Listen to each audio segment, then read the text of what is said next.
Ano yung advice na gusto mong i-share bago ka sumabak sa mic?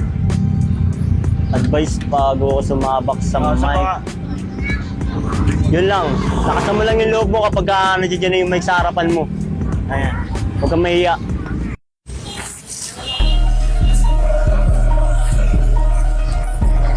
Yeah, yeah. Seti.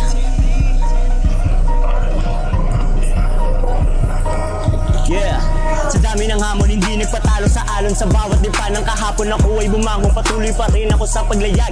Habit pa rin kahit na malaglag. Kasagarin ko hanggang sumagat. Wala akong pakialam kung di man bayad. Importante may naiambag, nailantad. Pag kang mahiya kung wala kang damit, madungis ka man pero di ka gamit. At oral lang na merong inggit sa iyong nakadikit. Mga lintang lakas sumipsip. Pasensya na kung wala akong bala kumupo.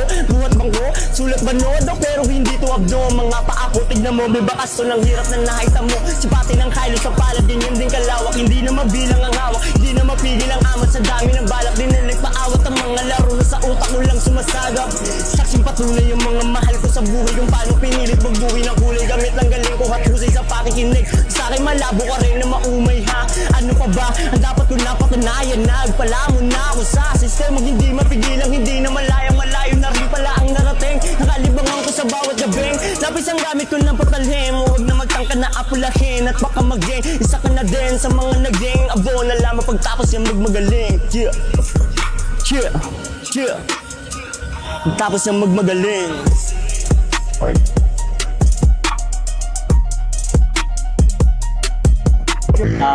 Ginagawa ko kapag nagsisimula ako magsulat o gumawa ako ng kanta, talagang sinasaulo ko siya at iniisip ko kung paano ko siya gagawin, ipapasok sa pagiging musika.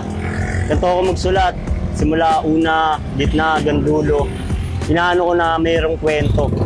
Yung katulad ng pagiging hustler, pagbebenta ng mga damit, short, taas mga bling-bling, yon. Yun yung mga naranasan ko sa buhay, yung mga karanasan na ng pagdaanan ko na pumapasok lagi sa utak ko na gusto ko may marating ako sa buhay gamit yung pagsusulat, yung pagsisipag, pagkatyaga. Yun yung yun ngayon sa dami ng hamon, di nagpatalo sa alon.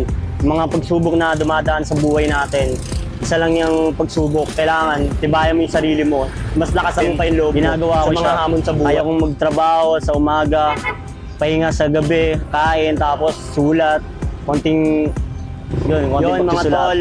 May mga ilalabas tayong mga kanta, mga track, tulad mga track na solo track ko, tapos yung mga kakulab ko na sa grupo kong Dream Mommy Music.